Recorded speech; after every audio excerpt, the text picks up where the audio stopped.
എല്ലാവർക്കും നമസ്കാരം. എന്റർടൈൻമെന്റ് കീഴിലേക്ക് എല്ലാവർക്കും സ്വാഗതം. എന്റർടൈൻമെന്റ് ഇക്കിഴി റിയാക്ഷനാണ് ഭ്രമയുഗം. കുറച്ച് നാളുകൾക്ക് ശേഷം ഭ്രമയുഗം. ഒരുപാട് ചീത്തവിളി കേട്ടിട്ടുണ്ട്. ഭ്രമയുഗത്തിൻ്റെ പ്രൊമോഷൻ അതിൻ്റെ ഭാഗമായിട്ട് ഒരു വീഡിയോ കൂടി ചെയ്യാനുണ്ടായിരുന്നു.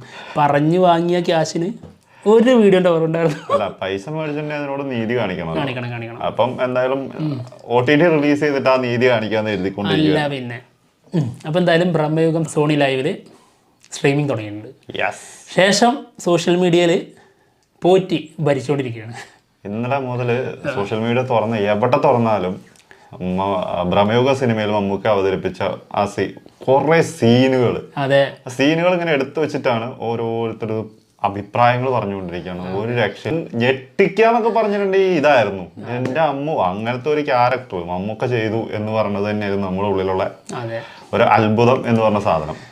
എന്തായാലും OTT വന്നപ്പോൾ എക്സ്പീരിയൻസിൽ ഒരു കുറവില്ല എന്നുള്ളതാണ്. നമ്മൾ തിയേറ്ററിൽ എങ്ങനെ കണ്ടോ അതിൻ്റെ അതേ വൈബിൽ നമുക്ക് കാണാൻ പറ്റുന്നുണ്ട്.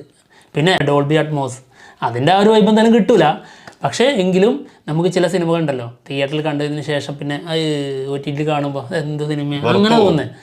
അങ്ങനെയല്ല കേട്ടോ, അതേ വൈബ്. അത് ആ സിനിമയുടെ മേക്കിങ്ങിന്റെയും BGMന്റെ ഒക്കെ ഒരു ഗുണം തന്നെയാണ്. അത് നമുക്ക് പുതിയൊരു സ്ഥലത്തിലേക്ക് നമ്മൾ കൊണ്ടുപോകുന്ന പോലെ തന്നെയാണ് ആ സിനിമ ഇപ്പൊ കാണുമ്പോഴും, അതും മൊബൈലിൽ കാണുമ്പോഴും അങ്ങനെ തന്നെ. ഈ അടുത്ത കാലഘട്ടത്തിൽ ഇറങ്ങിയ ഏറ്റവും നല്ല സർവൈവൽ ത്രില്ലറായിട്ട് ഞങ്ങൾക്ക് തോന്നിയിട്ടുള്ളത് ഭ്രമയുഗമാണ്. തീർച്ചയായിട്ടും. മഞ്ഞുമൽ ബോയ്സ് ഒന്നല്ല കേട്ടോ. എന്തായാലും ഭ്രമയുഗം സിനിമ OTT വന്നതിന് ശേഷം ഓരോ സീനുകൾ എടുത്ത് പറയുന്നുണ്ടെന്ന് പറഞ്ഞല്ലോ. അതിലൊന്നാണ് അതിൽ കുടമൻ പോറ്റി ചിക്കൻ കഴിക്കുന്ന സീന്. പല ഫേസ്ബുക്കിലൊക്കെ പല പോസ്റ്റുകൾ വരുന്നുണ്ട്. അതായത് പല രീതിയിലുള്ള ഭക്ഷണം കഴിക്കൽ പല സിനിമകൾ നമ്മൾ കണ്ടിട്ടുണ്ട്. അങ്ങനത്തെ പോസ്റ്റുകൾ വെച്ചിട്ട് അതില് ഏറ്റവും മോളിൽ നിൽക്കുന്നത് ഭ്രമയുഗത്തിലെ കുടമൻ പോറ്റി ചിക്കൻ കഴിക്കുന്ന സീനാണ്.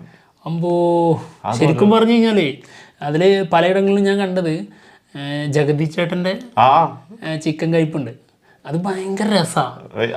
നമ്മളിങ്ങനെ കണ്ട് വായിലേക്ക് ഇങ്ങനെ നോക്കി കൊതി വിട്ട് നമ്മളിങ്ങനെ നോക്കിയിരിക്കുമല്ലോ, ആ രീതിയിലാണ്. ഇത് അങ്ങനെയല്ല.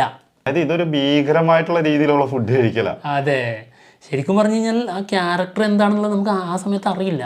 സത്യം. പക്ഷെ ഏതാണ്ട് അത് കാണിച്ചു തരുന്ന ഒരു സീനാണത്. എൻ്റെ അമ്മോ. പിന്നെ അതിനുശേഷമുള്ള വിശ്രമവും കാര്യങ്ങളും കൊടൂരം തന്നെയാണ്. പിന്നെ എനിക്ക് അതിനേക്കാൾ അപ്പുറം ആദ്യം ഇഷ്ടപ്പെട്ട സാധനം ഇൻട്രോ. ഒരു വേറെ ലെവൽ ഇൻട്രോ ആണ്. അതായത് എക്കാലത്തെയും മികച്ച ഇൻട്രോകളിൽ ഒന്നാണത്. കടന്നുവരവ്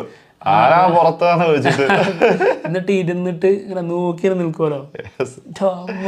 ഇത് ശരിക്ക് നമ്മളിങ്ങനെ വെമ്പി നിന്നതായിരുന്നു. അതൊക്കെ ഒന്ന് വിളിച്ച് പറയണം എന്നുള്ളത്. എന്റെ ഫേവറേറ്റ് എന്താണെന്ന് അറിയോ, എനിക്ക് ഭയങ്കരമായിട്ട് ഇത് തോന്നിയൊരു സാധനം അതിനകത്ത്, അതായത് സിദ്ധാർത്ഥ് അർജുന അശോകനോട് പറഞ്ഞു കൊടുക്കുന്നുണ്ട്. അതായത് ഇന്ന ആള് ശ്രദ്ധിച്ച് സൂക്ഷിച്ച് നോക്കിയാൽ മാത്രമേ അറിയുള്ളൂ ആള് മനുഷ്യത്വം ഇല്ലാത്തൊരു രൂപമാണ് എന്നൊക്കെ പറഞ്ഞു കൊടുക്കുന്ന സീനാണ്. ആ സീനില് അർജുന അശോകൻ നോക്കുന്ന ഒരു സാധനം ഉണ്ടാവും അഴീന്റെ ഇടയിൽ കൂടെ. അതിൽ കുറച്ച് മാനറിസങ്ങൾ കാണിക്കുന്നുണ്ട്. ഞാൻ ശരിക്കും അതെനിക്ക് ഭയങ്കര കേട്ടോ. അത് വായൊക്കെ പൊളിച്ചിട്ട്, അതായത് ആ വെറ്റില മുറുക്കി കഴിഞ്ഞിട്ട് കുറച്ച് സീന് കാണിക്കുന്നത്, കുറച്ച് മുഖം കൊണ്ടൊക്കെ കുറച്ച് സംഭവങ്ങള് അപ്പൊ തന്നെ അമ്പോ ഇയാളിത് എന്ത് കാണിക്കുന്നത് തോന്നിപ്പോവും. ഇത് ഇപ്പൊ നമ്മുടെ ഈ ഇൻട്രോനെ കുറിച്ച് പറഞ്ഞല്ലോ.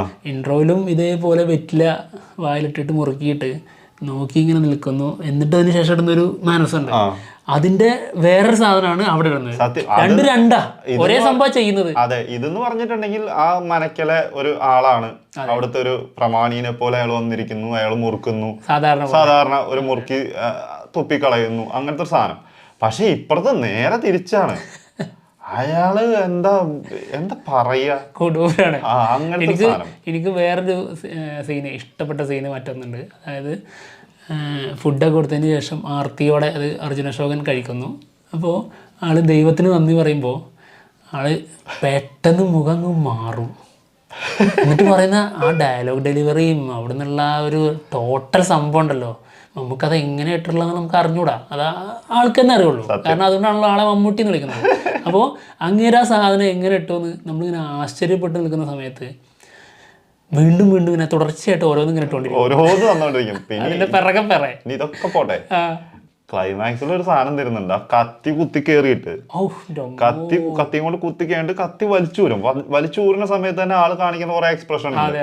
അത് കഴിഞ്ഞിട്ട് ഇത് ഊരി കഴിഞ്ഞിട്ട് ഈ മോതിരം പിടിച്ച് ഊരാ നേരത്ത് കുറെ കാല് പിടിക്കുന്നു, കെഞ്ചുന്നു.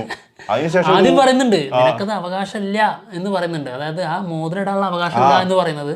ശേഷം അത് ഊരി കഴിഞ്ഞു എന്ന് കാണുമ്പോൾ ആളുടെ കയ്യിൽ നിന്നെല്ലാം പോയി നഷ്ടപ്പെട്ടു എന്ന് തോന്നുന്ന സമയത്ത് ആളങ്ങ് കയറി ശപിക്കുന്നുണ്ട്. അത് ആ ഒരു സീൻ, അങ്ങനത്തെ ആ ഒരു സീൻ എന്ന് വെച്ചാൽ കണ്ടവർക്ക് ഇപ്പൊ മനസ്സിലായിട്ടുണ്ടാവും. കാരണം അതിങ്ങനെ കണ്ടിന്യൂസ് ആയിട്ട് വരുന്ന സാധനം. അതായത് ആളെ ആദ്യം അങ്ങനെ കാണിക്കുന്നു, കെഞ്ചുന്നു, കാല് പിടിക്കുന്നു, അതിനുശേഷം വേറെ രീതിയിൽ അവതരിപ്പിക്കുന്നു. ഇത് ഊരിക്കഴിഞ്ഞു കഴിഞ്ഞിട്ട് പിന്നെ ഒരു ശപിക്കലാ, നീ നശിച്ചു പോകുന്നൊക്കെ പറഞ്ഞിട്ട് അത് പറയണ സമയത്ത് കാണിക്കുന്ന കുറച്ച് സാധനങ്ങളുണ്ട്. സൂപ്പറാണ്, അതായത് എക്സ്ട്രീം ലെവലാണ് സത്യം. ആളുടെ ഇപ്പോൾ ഒരു 15 വർഷത്തെ ഒരു കരിയർ കഴിഞ്ഞാലേ അത് മമ്മൂട്ടിയുടെ മാത്രമല്ല, മലയാളത്തിൽ വന്ന ഒരുപാട് കഥാപാത്രങ്ങളിൽ മികച്ചു നിൽക്കുന്ന ഒരു കഥാപാത്രമാണ്. ഏറ്റവും മികച്ചു നിൽക്കുന്ന കഥാപാത്രം സത്യമാണ് കേട്ടോ. അതുപോലെ ഒരു ക്യാരക്ടർ നമ്മൾ ഈ അടുത്തൊന്നും കണ്ടിട്ടുണ്ടാവും. ഇനി കാണാനും പോകുന്നുണ്ടോ എന്ന് സംശയമാണ്. അത് നമുക്ക് അളക്കാൻ പറ്റില്ല. ഇതിപ്പോ നമ്മൾ വിചാരിച്ചുകൊണ്ടിരിക്കുന്നത് ഇങ്ങനെ എക്സ്ട്രീം ആണ്, ഇനി ഇതിന്റെ അപ്പുറത്തേക്ക് ഇങ്ങനെ കിട്ടൂല എന്ന് വിചാരിച്ചു. അങ്ങനെയാണ് നമ്മള് മറ്റുള്ള റോഷാക്ക് കണ്ടപ്പോൾ വിചാരിച്ചത്. പിന്നെ ഇനി അതിന് മുന്നേ പോവാണെങ്കിൽ നൻപകല്, പിന്നെ നമ്മുടെ മുരുക്കമ്മൂട്ടിൽ മുരുക്കമുന്നത്ത് അഹമ്മദ് ഹാജി, ഇതൊക്കെ കണ്ടപ്പോൾ നമ്മൾ വിചാരിച്ച ഇത് ഇങ്ങനെ മാസ്റ്റർ പീസ് അത്രേ ഉള്ളൂ, അതിന്റെ അപ്പുറത്തേക്ക് കിട്ടും. ആ സമയത്തല്ലേ ഇത് പ്രമുഖം കൊണ്ടിട്ട് ഇതാണ് ഇപ്പൊ ഏറ്റവും ടോപ്പ് എന്ന് പറഞ്ഞ് തന്നേക്കുന്നത്. ഇനി ഇതിന്റെ അപ്പുറത്തും വരും പ്രതീക്ഷിക്കാം. അതാണ് എന്തായാലും നമ്മളിതിൻ്റെ ഒരു അനാലിസിസ് വീഡിയോ ചെയ്തിട്ടുണ്ടായിരുന്നു. അതായത് ഈ സിനിമയുടെ ഒരൊറ്റ ലെയർ മാത്രം എടുത്താണ് അതിൽ പറഞ്ഞിട്ടുള്ളത്. അതായത് നമ്മളിപ്പോൾ സാധാരണ അതിൽ ഒരു ചാത്തനുള്ള പ്രത്യേക കഴിവുകൾ എല്ലാം നമ്മൾ പ്രത്യക്ഷത്തിൽ കാണുന്ന സംഭവം തന്നെയാണ്. എന്നാൽ എല്ലാ കഴിവുകളും ഉണ്ട് എന്ന് നമ്മൾ ചിന്തിച്ച് നിൽക്കുന്ന നമ്മൾ സാധാരണ ജനങ്ങളുണ്ടല്ലോ, അതല്ല, നമ്മൾ മാറി ചിന്തിക്കണം. അതായത് എല്ലാ കഴിവുകളും ഇല്ല, കഴിവുകൾ വളരെ കുറവ് മാത്രമുള്ള, എന്നാൽ ജനങ്ങളെ ഒരുപാട് കഴിവുണ്ടെന്ന് തോന്നിപ്പിക്കുന്ന ചില ഗിമ്മിക്കുകൾ എന്ന് പറയും. ആ കുറച്ച് ഗിമ്മിക്കുകൾ മാത്രമേ ഈ ചാത്തൻ്റെ കയ്യിലുള്ളൂ, പ്രത്യേക കഴിവുള്ളത്. അത് മറ്റുള്ളവർ തെറ്റിദ്ധരിക്കും ഒരുപാട് കഴിവുണ്ട്. അതിലിപ്പോൾ ആ പകിട തിരിച്ച് മറിച്ച് വെക്കുന്നതും നോക്കുമ്പോൾ തിരിഞ്ഞു വെക്കുന്നതും പിന്നെ ചില കാര്യങ്ങളൊക്കെ അറിയുന്നതൊക്കെ ഇതിൻ്റെ ഈ ഗിമ്മിക്കുകളിൽ പെടുന്നത് മാത്രമാണ്, അല്ലാതെ പ്രത്യേക കഴിവുകളൊന്നുമില്ല. അത് തുടക്കം മുതലേ നമുക്ക് മനസ്സിലാക്കി, അല്ലെങ്കിൽ മറ്റേ സിദ്ധാർത്ഥ് ഭരതന്റെ ക്യാരക്ടർ എന്താണ് പറഞ്ഞു കൊടുക്കുന്ന സംഭവം സത്യതാണ്. അതായത് അതുവരെ അർജുൻ അശോകൻ പോലും വിചാരിച്ചുകൊണ്ടിരിക്കുന്ന തെറ്റിദ്ധരിപ്പിക്കുകയാണ് ആളുകൾ. അതായത് അത്രയും വലിയ മാന്യനായിട്ടുള്ള ഒരു മനുഷ്യൻ വേറെ ഇല്ല എന്നുള്ള രീതിയിൽ തെറ്റിദ്ധരിപ്പിച്ചിട്ട് അത് അധികാരവർഗത്തിലുള്ള എല്ലാവരും അങ്ങനെ ആയിരിക്കും എന്നാണ് ഇതിൽ കാണിച്ചു വരുന്നത്. എന്തായാലും ഇതിന്റെ അനാലിസിസ് വീഡിയോ നമ്മുടെ ചാനലിൽ ഇട്ടിട്ടുണ്ട്, അതൊന്ന് കണ്ടു നോക്കണേ. എന്തായാലും ഒരു ക്ലിപ്പ് ഉണ്ട് വീഡിയോ, നമുക്ക് കാണാം. അതോടെ നിർത്താം, അത് മതിയല്ലോ, ധാരാളം.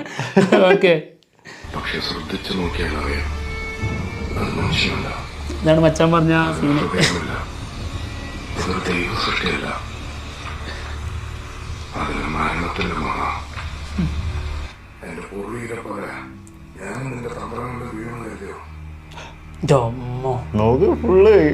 മുഖത്തുള്ള ഭാവം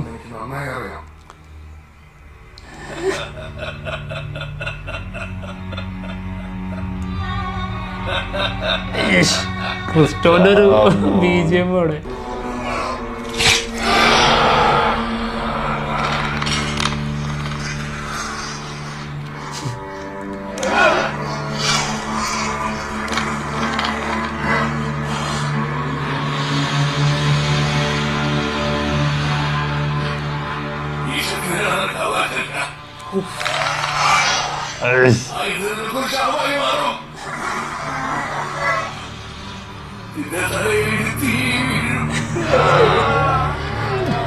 മോനെ വേറല്ലേ വല്ല ഐറ്റം ദൂരം തന്നെ.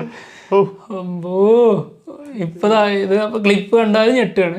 ഞെട്ടുന്നതിന് മാത്രല്ല, ഇത് ഇത്രയും നമ്മൾ പറഞ്ഞു കഴിഞ്ഞിട്ട് ഈ ക്ലിപ്പ് കാണുന്നത്. ഇത് കണ്ടു കഴിഞ്ഞിട്ട് ഇനിയും ഇതിനെ കുറിച്ച് തന്നെ പറയണം എന്നുള്ളതാണ് ഉള്ളിൽ വരുന്ന സംഭവം. വാദവരാതെ പറയാൻ പറ്റും. എന്തായാലും നമുക്ക് ഇതിലെ ഇന്റർവെല്ല് സീനുണ്ട്, കൊടൂര സീനാണത്.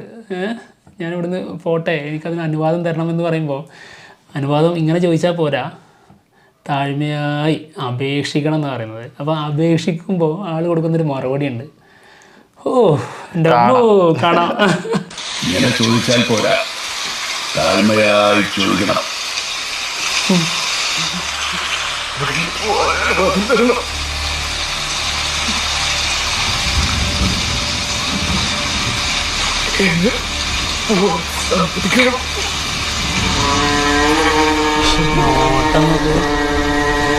അപേക്ഷിച്ചപ്പോളേ സന്തോഷം കിട്ടിയതാണ്.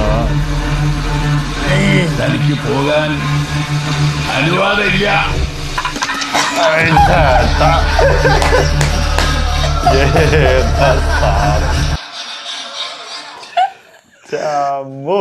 എന്താണ് അതൊക്കെ? കൂടുതൽ എന്താ പറയാ, ഒന്നും പറയാൻ കിട്ടുന്നില്ല. ഇനി ആകെ പറയാനുള്ള കാര്യം ഇത്രേ ഉള്ളൂ. ഇനി ആരെങ്കിലും കാണാത്തവരുണ്ടെങ്കിൽ ഒന്ന് നിങ്ങൾ സോണി ലിവിൽ കയറിയിട്ട് ഒന്ന് കണ്ടു നോക്ക്. ആ വഴി ഒന്ന് സഞ്ചരിച്ച് നോക്കി. അതെ, കണ്ടു കഴിയുമ്പോൾ നിങ്ങളുടെ അഭിപ്രായം, അല്ലെങ്കിൽ നിങ്ങൾ ഇതുവരെ കാണാത്തതിന് നിങ്ങൾക്ക് ഒരു ചെറിയതായിട്ടെങ്കിലും ഒരു സങ്കടം തോന്നി. എന്തായാലും ഞങ്ങൾ പോവാണ്. മറ്റുള്ള വിശേഷങ്ങളുമായിട്ട് ഉടനെ തന്നെ വരാം. ബൈ.